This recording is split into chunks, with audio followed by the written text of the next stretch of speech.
خواتین و حضرات، کچھ لوگوں کے سحری اور افطار کے بارے میں عجیب و غریب خیالات ہوتے ہیں۔ مثلاً اگر سحری میں 3 پراٹھے اور 3 گلاس پانی پی لیا جائے تو سارا دن بھوک پیاس نہیں لگتی۔ ان کے خیال میں پہلا پراٹھا اور پانی کا گلاس دوپہر تک، دوسرا عصر تک اور تیسرا مغرب تک چلے گا۔ بھائی، آپ انسان ہیں، کوئی غوری میزائل نہیں۔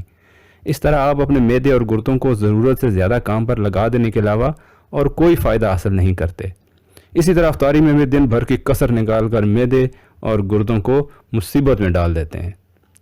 سحری کھانے کا بہترین طریقہ یہ ہے: سحری سے پہلے تہجد کی نماز ادا کریں، سحری شروع کرنے سے پہلے 3 کھجوریں کھائیں، روزہ بند ہونے سے کم از کم 1 گھنٹہ پہلے سحری شروع کر دیں تاکہ آرام آرام سے سحری مکمل کریں۔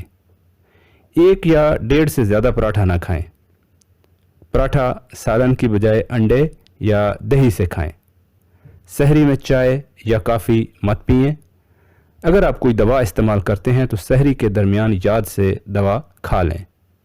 آخر میں تھوڑا سا گڑ کھا لیں، اس سے گلے سے ترشی دور ہو جائے گی۔ اب اچھی طرح دانت صاف کر کے غرارے بھی کر لیں، اس سے دن بھر گلا صاف رہے گا۔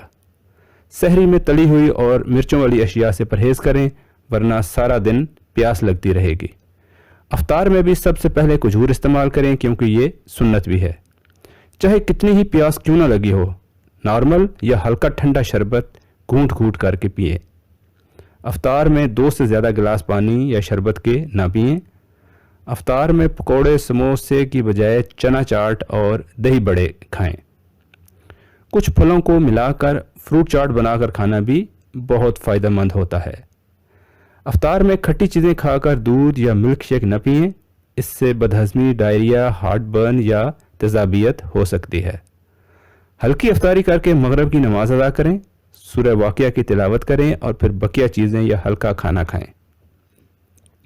افطار سے سحری تک کوشش کریں کہ تھوڑا تھوڑا پانی پیتے رہیں تاکہ جسم سے پانی کی کمی پوری ہو جائے۔ افطار میں دودھ، شربت یا پانی میں تخم ملنگا ملا کر استعمال کرنا بھی بہت فائدہ مند ہوتا ہے۔ اگر وزن کم کرنا چاہتے ہیں تو آخر میں گرین ٹی یا لیمو پانی پئیں۔